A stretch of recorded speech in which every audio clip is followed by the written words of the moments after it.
The 1963 football season for the BYU Cougars was one of absolute turmoil. Welcome back to Locked On Cougars, ranking of the 100 seasons in BYU football history. I'm Jake Hatch, your host here on Locked On Cougars. Today we check in at number 98 on our countdown in the year 1963. Now, at the outset of the 1963 season, the hopes and spirits were high for the BYU football program.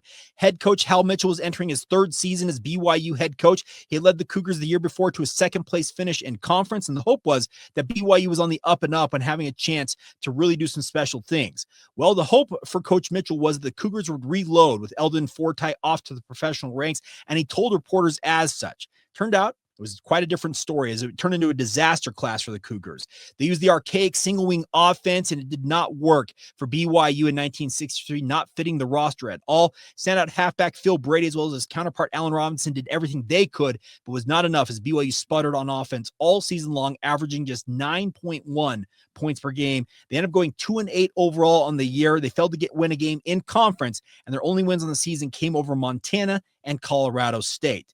The issues within the program also involved BYU's stringent honor code. Coach Mitchell expected his players to abide by the honor code's rules, and when upwards of 12 different players, including the aforementioned Phil Brady, ran afoul of the honor code, he suspended them. Under mounting pressure to reinstate them, he did so under duress, but never let those players play again. They sat the bench the rest of the way, obviously hurting BYU's chances of winning games. Mitchell was fired after the season after falling out with university administration over those honor code issues and his archaic offense, just a year removed after he was named WAC Coach of the Year for his exploits in 1962. BYU wasted no time in hiring his replacement. Just 3 days later, they named Tommy Hudspeth as the next head coach of the BYU football program.